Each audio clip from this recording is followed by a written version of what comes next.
Hello and welcome back to Perfectly Paranormal, episode 49.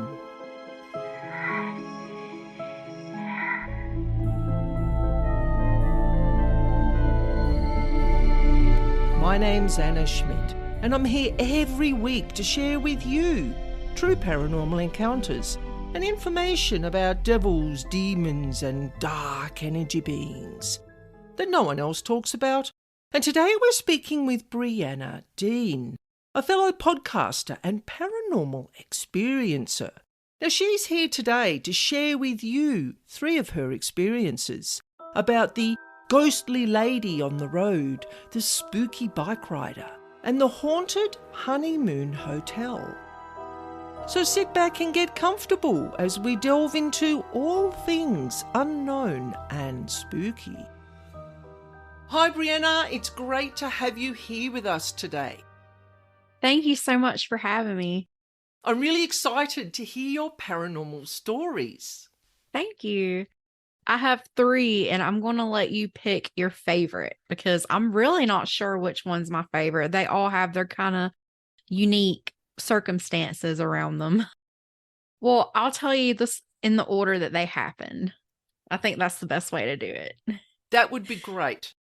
Okay, so my very first experience, I believe in heaven, I believe in God. So, I think if you believe in that stuff, you have to believe there are spirits because that's the whole idea. When we're spirits, we die, we pass on to the afterlife. So, I've never been a doubter, but I have been one kind of like, I don't know if you actually see spirits, like if you can actually see a figure or anything like that. Until one day I was driving down the road and it was really late at night. It was about 1:15 or something like that. And my neighbor was on her deathbed at the time. We knew that she didn't have long to live. So I'm just driving down the road and I get on my street and I have my brother and a friend, at least 2 or 3 other people in the car with me. And I just stopped in the middle of the road. It's like country road. Nobody's around, no other cars. And I'm like, do y'all see that? And they're just like, what? And I kept going and I was like, nothing. And then I kind of just dismissed it. And then I got home and my neighbors were like, really, no, there goes my husband with the lights again. He knows I'm in here telling spooky stories. So he's flickering the light. You've got your own special lighting effects person there in the house with you today. Yes, exactly. So I got home and my neighbors, they're both really old and they're not going to be up this time of night. And it's super dark where I live because it's really rural and there's only 1 or 2 street lights. But I look out my back door because I could get a perfect view of my neighbor's house from there. And I forgot to mention this. What I saw in the road was just a figure with a hat and a dress. And I'd seen pictures of my neighbor wearing that outfit because she was in some kind of women's sorority type thing. And that's the kind of outfits that they wore. And I didn't see the face or anything like that, but I did see the figure and I knew to look out for her because I knew that she was about to pass on. So that's why I looked at my neighbor's house and saw the light on. I knew that was not normal because, I was young, like in my early 20s. I was up late a lot, but they were never had any lights on or anything at night. The next day, I found out that she passed about the same time I was driving down the road and saw that in the middle of the road. It was like I saw her passing on. Wow, she was showing herself to you. That's amazing. Yeah. And she really did love me. Like we were close. She was a nice lady and I knew her since I was born pretty much. Yeah. I quite often find that people will show themselves to those that they love. Yeah. It's not always family members. Like you said, it can be friends of the family, people that you felt really attached to, really connected to emotionally, and you'd shared sort of life experiences together. So that's beautiful. So you Yeah. saw her. Did you feel anything through that experience? Did you feel her energy, or Um, was it mainly visual? because I didn't know what I'd saw until I realized that she had passed that night, and I asked what time because I wanted to know because of my experience. When I found that out, I just knew, what are the odds? It had to be her. And did it make you feel more comfortable in the fact that when we leave these bodies, that soul energy, that's what I call, when you see the spirit, that's that soul energy. It actually leaves the body and it has to Yeah. go somewhere. So there is the afterlife. Yeah. So that's my first story. Now, the second story, I tell this one sometimes, but that was definitely kind of like an apparition. The second story I'm going to tell you, it was either a real person or they can look exactly like a real person. But me and my husband were outside and we were just standing in the front yard, minding our business. And then all of a sudden, somebody starts going down the road on a bicycle. And I don't even know what decade it was from, like way back 50s, 40s, 30s, heck, 20s. I don't know. It was an old time bicycle. I'd never seen one in real life like that style until recently. They started coming back. I see them around more, but like I'd never seen a bicycle like that before.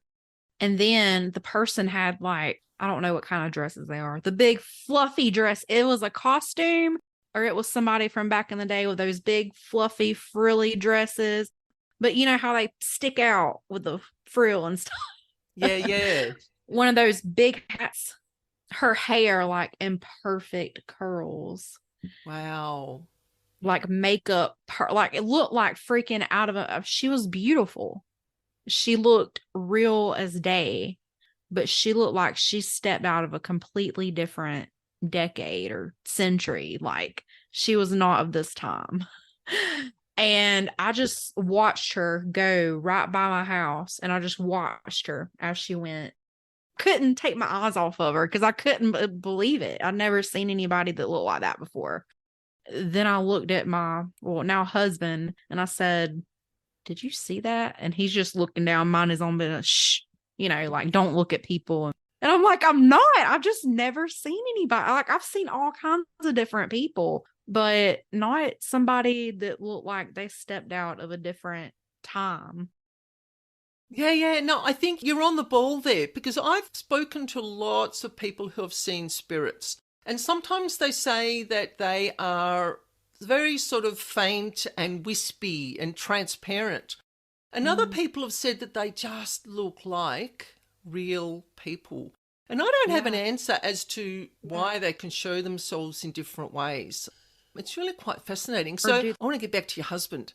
Did you sort of say to him, look, that was a spirit, that wasn't a real Yeah, person? I mean, so I still ask him about that. I've asked him about that before. I was like, "What do you think that was a ghost? Like, what do you think?" And he's just, I don't know. He's just like, I don't know. And I don't think he really cares. no, some people aren't interested. You get the Yeah, I skeptics. mean, Skeptics don't want to know, or they want to debunk everything, and that's fine. I love the yeah. debunking. We'll have to leave that one as an unknown because I would say it was a spirit. I grew up my whole life, 21, 22 years. I lived there. And I have never seen anybody that looked like that going up and down the road. And then I tried to keep a lookout to see because I know where some turning points are. And unless you're riding far, like, and she looked too pretty to be riding a bike down the road like that. So I didn't see her come back by, and I never seen anything like that before, and I never saw anything after that. So, and that's just what was so strange. And I knew most of my neighbors, like people up and down, because my family lived there generations, and kind of the same thing. A lot of the same people stayed in that area and kind of knew each other. And I didn't know that person. Interesting. It's good how Yeah. observant you are and how you think about all the possibilities. How exciting. So, what's your third Yeah. experience? I'm interested to hear what this So one is. this one's pretty cool, I think, too. I mean, So, me and my husband, we got married. We just kind of had a small wedding and we took a weekend trip. It wasn't far away, just we were going to take the weekend trip. And I found this really cute hotel, and it was built early 1900s, maybe. When we get to the hotel, it was so cute in the pictures. It looked like the perfect romantic, charming getaway, you know? So we pulled up. It was packed. It was so busy. I didn't expect it to be that busy. And we parked and we got out. And as soon as we got out, I just kind of said to myself, this place is haunted. But I didn't say anything. I just got that feeling. My husband didn't say anything either. But when we got inside, we were checking in at the front desk. There was a lot of people in the lobby. And I was just looking around like, what's going on? Because they were like having a meeting. And then the person at the desk gives us 2 bottles of holy water. I was like, well, what do we do with it? They gave us a bottle of water to drink. That's nice. No, I didn't know what it was at first, but they were having a seance in the lobby. And this place is like really, supposedly really haunted. Now, nothing happened to me when I was there, but I will be honest, I was a little bit creeped out. I was a little bit scared. And I was just hoping that nothing happened to me while I was there, because I wasn't expecting it. You know, I was expecting to have this like romantic kind of getaway, and then turns out the place is haunted. It really gave me creepy vibes. And like I said, whenever we first got out, I kind of just felt like this place is haunted. We didn't stay that much, pretty much just to sleep there, and it wasn't that comfortable. The bed wasn't comfortable. The bathrooms weren't as clean as I'd like. So it really wasn't that great. But looking back, I went to a haunted hotel for our honeymoon. It's a pretty cool story to tell. They actually made a documentary about the hotel. So we went up to the same area recently within the past, like this past summer. And we're like, let's ride by the hotel, you know, and see how it's going. And it looks shut down. So I started looking it up on the internet, and come to find out, it closed in 2020 with the pandemic, you know, because a lot of hotels weren't getting the business because people weren't traveling. Yep. So, and it was already struggling then, I guess. And, you know, the pandemic just kind of really put them under. Also, it needed a lot of maintenance that hadn't been kept up with like it should have been and stuff like that. So I think that really put them even more in a hole. But they did do a documentary there, and it is called, I'll share the link with you, but the name of the documentary is Balsam, a Paranormal Investigation, and they did it in 2021. I think you can stream it on Amazon Prime. So if you want to learn a little bit more about the history of the hotel, I really suggest watching it. We came home and watched it after we found out about the documentary. Sure, it sounds interesting. It was pretty interesting. But 112-year-old, 40,000 square foot hotel. It's really nice. It's right there on the train track. And, you know, back in the day, this was the place people going up and down the train tracks stop, stay there. I think there have been suicide, maybe a murder there. It's just crazy because I didn't expect to show up at a haunted hotel. I wonder if you were picking up on the seance energy that these people were vibing out. Maybe. Yeah, maybe. Because quite often when people have the intention to connect with something that's out there, the vibe of that is going to attract all the spirits in the vicinity to that location. So some of those spirits may be from the hotel if there's been traumas or things that have happened there, but some of them can be from the local environment, and they're just drawn to the fact that people want to connect with the afterlife. Yeah, that makes sense. Yeah. Yeah, I find that happens quite a lot. I've been doing this work a long time, working with the paranormal, so I've seen lots of different sort of situations, lots of different experiences where the spirits, some of them just want help. Some of them just want to see what you're up to because they like being here in the earth environment, and they're just roaming around doing whatever they do. But they're like, oh, someone's having a seance. Let's just go and hang out with them. Yeah. So it's Well, fascinating. I did forget about this. So we were standing outside one night talking to another couple. And this couple was telling us, don't worry, we've been here plenty of times and they'd never seen or experienced anything weird. While we were standing there talking to them, somebody came running out of one of the rooms and we could see like through the door that they called the owner in there, and they must have experienced something while we were outside on the porch. And also, too, if it's an old building, lots of people would have stayed there. And sometimes spirits will go back to buildings where they've enjoyed living or they've enjoyed their time there. So I wonder what sort of seance experiences they had in the lobby. I don't know. I wish they had more of the documentary or something. Like, I would like to know more about the history and all, but all I know is what I've read and what they told about in the documentary. Well, I'd like to thank you, Brianna, for coming on Perfectly Paranormal today and sharing your wonderful stories. Thank you very much. Thank you for having me. I really enjoyed it. So in episode 50, I have finally reached the big 50, and that tells me that I'm nearly at my first year of podcasting. And we are going to be exploring in that episode the connection between dark energy beings and past lives. Now, I'm like most people. Back in my early days, I didn't actually believe in reincarnation and past lives. But when I started doing a lot more in-depth energy clearing for people, I was finding issues that weren't coming from this lifetime. And I'm going to be talking about it in that episode.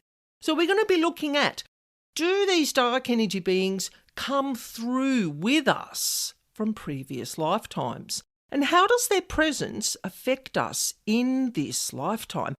And I'll be sharing 2 of my client experiences about how these detrimental energy beings affected their health and their mindset, and how medical and mental health professionals couldn't fully solve these people's problems. So thank you for joining me today. And don't forget, if you want to share a paranormal experience just with myself, or you would like me to share one of your experiences through my podcast, you can do a voice recording, or you can write out your experience and I will read it exactly as you have written. You can email me at spiritualbeing44@gmail.com. And for information on paranormal house clearing, you can visit my website, Spiritual Being. You will find the address in the description box. And I look forward to sharing this spooky space again with you next week. And remember, life is perfectly paranormal.